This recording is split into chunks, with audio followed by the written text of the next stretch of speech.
Marhaban lakum, wahai Wenesan. Lama udah nggak update Tenken, hampir 2 bulan kali ya. Emang belum sempet aja sih, kebetulan kemarin ditagih sama si Juan, jadi gue sempetin baca lagi. Oke lah, langsung aja kita mulai.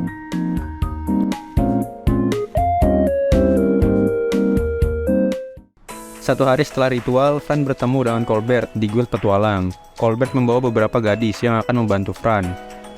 Mereka ternyata adalah 3 gadis petualang yang pernah ditolong oleh Fran dari serangan bandit sebelumnya, yaitu party Crimson Maiden. Di sini kita berkenalan dengan 3 gadis itu. Yang pertama bernama Judith. Dia berambut biru panjang dan cukup percaya diri soal dagang dan memasak karena sering diajak bapaknya pas kecil. Gadis kedua bernama Maya yang berambut merah pendek.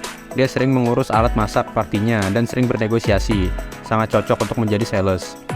Gadis ketiga adalah Lydia. Dia gadis yang pemalu dengan rambut hitam panjang. Sisanya dia mirip dengan Fran. Entah kenapa Lydia dan Fran di sini main tatap-tatapan. Lydia kalah dan makin minder ngelihat Fran yang masih sangat muda. Yang membedakan mereka hanyalah rambut Lydia yang lebih panjang. Judith nyemangatin Lydia karena Lydia punya skill dari dewa kebijaksanaan. Skill itu memungkinkan Lydia untuk mempelajari skill pengetahuan jadi lebih mudah. Master berencana membayar mereka masing-masing 10.000 G untuk 3 hari. Mereka nggak masalah karena awalnya mereka menerima pekerjaan ini hanya untuk mencoba makanan yang direkomendasikan oleh Colbert. Di sini Colbert ngiri dan mau bantu apa aja asal bisa nyobain masakannya Master. Akhirnya Colbert gabung tim mereka jadi pegawai serabutan. Setelah itu, Fran kembali ke dapur dan menyiapkan roti untuk besok. Ketika Master sedang membuat cemilan untuk Fran dan Jet, ada seseorang tak dikenal datang bertamu. Selain itu, mereka juga merasakan hawa keberadaan lain. Fran membuka pintu sedangkan Master melihat dari jendela. Di sini Master mengetahui ada beberapa orang dengan kelas bandit dan 1 orang assassin yang sedang bersembunyi. Orang di depan pintu, kita sebut saja Franklin, meminta izin untuk masuk karena ingin berbicara agak panjang.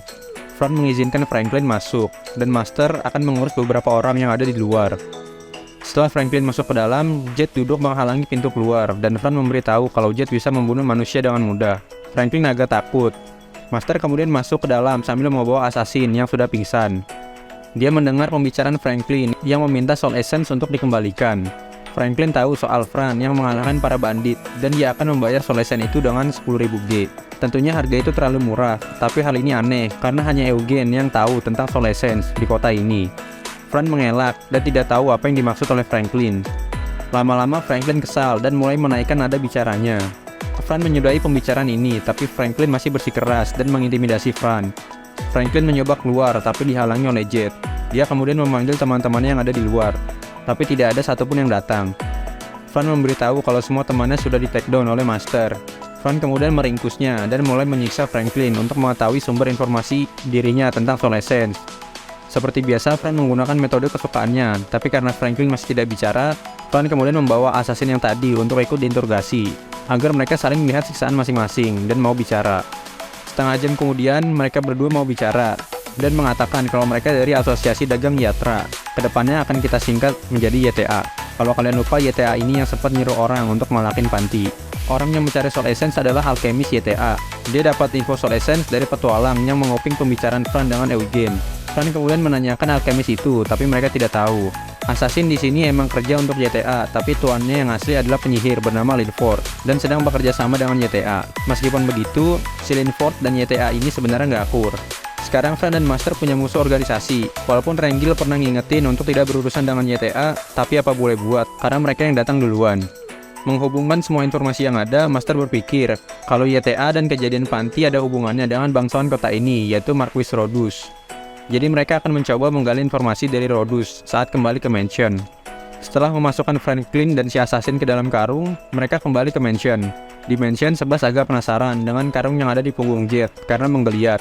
Sebas minta izin untuk membantu membawakannya, tapi Fran bisa membawanya sendiri. Setelah itu, mereka masuk dan bertemu dengan Satya dan Fruto. Mereka ngobrol terkait kontes. Kemudian Fran memberikan roti kari yang sudah dia buat. Mereka menyukainya, tapi sayang mereka tidak bisa datang ke warungnya Fran karena urusan bangsawan. Saat itu, anak-anak dari pelabuhan Dak datang dengan agak pucat. Mereka seperti mengalami masalah pencernaan dan bangun dari tempat tidur ketika mendengar Fran datang. Mereka kemudian juga diberi roti kari. Master kemudian mengingatkan Fran untuk menyelidiki Rodus. Fran bercerita pada Satya dan Fruto tentang YTA dan panti. Dia juga meminta bantuan agar bisa bertemu dengan Rodus untuk mencari kebenaran. Mereka berpikir akan sulit membuat Rodus berkata jujur karena dia adalah pejabat.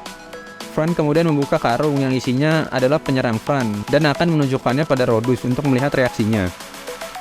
Frodo meminta Selit untuk segera memanggil Rodus. Tidak lama kemudian Rodus datang dan menanyakan keperluan mereka. Saat itu Rodus kaget melihat dua orang asing ada di sana. Rodus nampak tidak kenal dengan kedua orang itu. Fran menjelaskan kalau mereka adalah kiriman YTA. Rodus terlihat masih tidak paham. Fran kemudian menceritakan terkait keadaan panti yang subsidinya dicabut. Rodus juga kaget dan tidak tahu tentang itu. Fran menceritakan semuanya dan seakan semua ini ada hubungannya dengan Rodus. Ditambah, Fran juga menemukan surat-surat yang ada segel milik Rodus. Tidak ada tanda kebohongan dari Rodus, yang berarti ada orang lain yang menggunakan namanya. Rodus di sini meyakinkan kalau dirinya tidak ada hubungan dengan YTA. Rodus juga mulai mencurigai seseorang di balik semua ini. Mereka kemudian meminta maaf karena telah mencurigai Rodus. Kemudian dua orang itu diserahkan padanya. Saat itu Rodus mengizinkan masuk seseorang, dan orang itu adalah Philip, anak pertamanya Rodus, sang kapten Kesatria Brigade. Philip berencana memberikan salam secara langsung pada Satya dan Frodo. Dia juga datang untuk melaporkan kalau semalam pasukan telah menangkap beberapa orang YTA. Kemungkinan mereka adalah penjahat yang sempat dijegal sama Jet.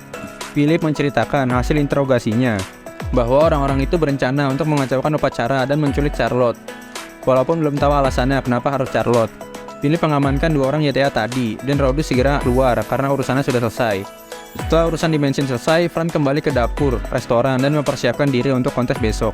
Pagi harinya mereka pergi ke guild pemasak untuk mendengarkan peraturan kontes. Di dalam, Fran bersama dengan Colbert, dan 3 gadis menunggu di luar. Peserta akan dibolehkan keluar dari guild pada pukul 10 dan diberikan waktu 2 jam untuk mempersiapkan kios.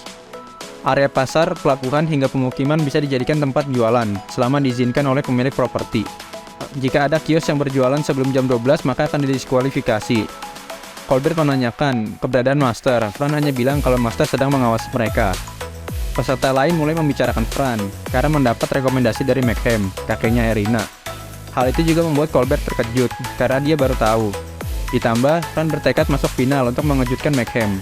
Di guild pemasak, Mayhem punya nama besar, dan hampir nggak pernah menggunakan kekuasaannya untuk merekomendasikan orang dalam kontes. Bagus nih nggak ada nepotisme. Makanya di sini Fran jadi sorotan. Mereka kemudian pergi setelah pembukaan di guild selesai. Kios-kios banyak didirikan di depan guild, dan punya Fran ada di antaranya. Kios mereka sangat menonjol karena dikelilingi oleh 3 gadis cantik. Fran dan gadis-gadis itu menggunakan baju matte gotik, dan lihatlah betapa kawinnya Fran. Kios-kios lain juga memanjang gadis cantik untuk menarik pelanggan. Colbert dan Judith sudah rapat semalaman untuk strategi ini agar bisa lolos ke final. Dalam perjalanan ke tempat kios mereka akan didirikan, beberapa orang mengikuti mereka, sampai terkumpul sekitar 50 orang. Walaupun belum sebanyak kios-kios ternama, festival ini sangat ramai. Colbert cerita kalau ada 2 festival lain yang juga sangat ramai, yaitu Festival Tahun Baru dan Festival Dungeon Ulmut. Festival Tahun Baru mirip Festival Bulan, sedangkan Festival Dungeon sebenarnya adalah turnamen pertarungan. Turnamen itu diadakan pada akhir April di ibu kota. Sesampainya di area kios, mereka bersiap. Fran memasang daftar menu dan papan harga yang bertuliskan 1 roti 10G. Kalau dipikir-pikir gajinya Judith dan kawan-kawan gede juga. Saat selesai bebenah, masuk waktu makan siang. Mereka istirahat dan memakan sandwich yang sudah dipersiapkan. Di setiap kios ada pengawal guild yang bertugas mengawas dan melapor pada guild. Mereka menawarkan makanan pada pengawas itu, tapi menolak karena profesionalitas, walaupun sebenarnya mau. Memasuki jam 12, mereka sudah mendapat antrian lebih dari 100 orang dan mulai melayani pesanan. 3 jam kemudian, antrian terus berdatangan. Mereka berhasil melaksanakan strategi pelayanan cepat. Strategi ini membuat orang-orang yang masih bingung memilih makanan jadi ingin datang ke Blacktail karena cepat dapat makanan. Colbert terus melakukan promosi dan menyebutkan kunyit penyembuh yang ada di dalamnya, karena kunyit penyembuh terkenal sebagai bahan yang cukup mahal. Pada saat itu, muncul 3 preman pengganggu di kios mereka. Preman itu menjelek-jelekan makanan Fran dan membuat takut para pelanggan.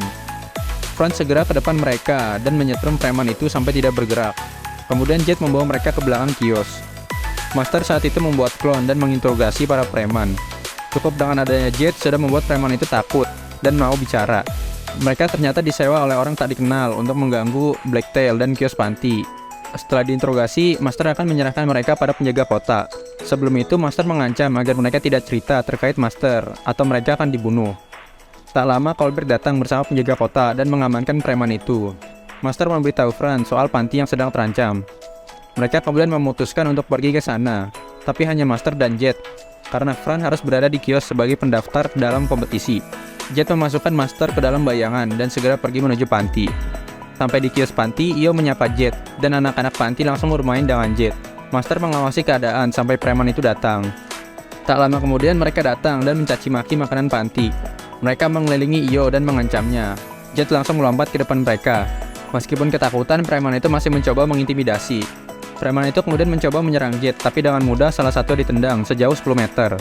Jet kemudian menumpuk preman lainnya dan menginjak mereka sambil berpose kemenangan. Seorang anak kemudian datang bersama penjaga. Saat itu Charlotte juga datang. Charlotte sebelumnya dipanggil oleh bangsawan kota untuk penyelidikan kasus YTA, makanya dia tidak ada di kios. Melihat Charlotte yang sudah datang dan ada beberapa penjaga, Master kembali ke kios Blacktail dan menyelesaikan penjualan sampai selesai. Saat kembali ke guild pemasak, bukan hanya Blacktail dan Panty yang mendapat gangguan, tapi di sana mereka juga melihat ada perwakilan Dragonhead dan Noble Dish yang ikut melapor. Mereka adalah kios-kios yang kemungkinan besar menang.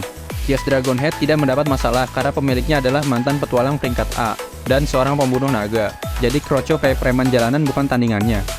Sedangkan kios Noble Dish cukup mendapat masalah karena pemiliknya adalah anak termuda bangsawan Rodus yang pernah diceritakan sebelumnya. Dia tidak punya kemampuan bertarung sama sekali, jadi pada saat kejadian dia sampai harus berlutut agar tidak menyakiti pelanggannya dan preman itu kemudian pergi. Sekarang dia sedang dikawal oleh banyak penjaga yang mengelilinginya. Setelah melapor, Fran memberikan makanan pada Colbert sesuai janji. Fran meninggalkan Colbert dan kawan-kawan, kemudian pergi kembali ke restoran untuk mempersiapkan stok roti besok. Sambil menyiapkan bahan, Master memikirkan kemungkinan pelaku yang mengirim para preman. Dia berpikir 4 kios yang menjadi korban bukan pelakunya. Tapi Master merasa aneh karena saat Noble Dish memohon ampun, preman itu melepaskannya. Perlakuan itu berbeda saat Io yang diancam, meskipun sudah minta ampun, tapi mereka tetap mengintimidasi. Jet kemudian diperintahkan Master untuk pergi mengawasi Noble Dish. Esok harinya kios Blacktail sangat ramai, karena banyak rumor tersebar tentang roti kari.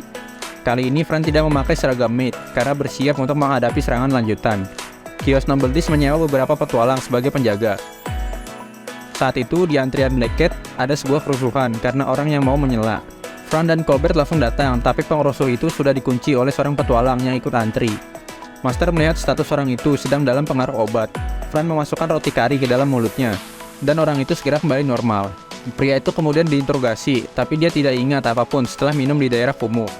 Mendekati waktu tutup, kios Blacktail cukup banyak dikunjungi oleh petualang karena promosi yang dilakukan Colbert tentang roti yang memiliki efek penyembuh. Hari berjalan lancar meskipun ada sedikit masalah dan mereka segera kembali ke guild. Semua pemilik kios berkumpul termasuk anak Rodus yang sedang mengobrol dengan politikus. Master tidak melihat Jet di sekitarnya karena mungkin curiga terhadap hal lain. Saat mengamati sekitar, Master segera berpaling karena ada orang yang menghampiri Fran tanpa disadari. Orang itu adalah pemilik kios Dragonhead. Beginilah namanya, kita sebut aja Pelem.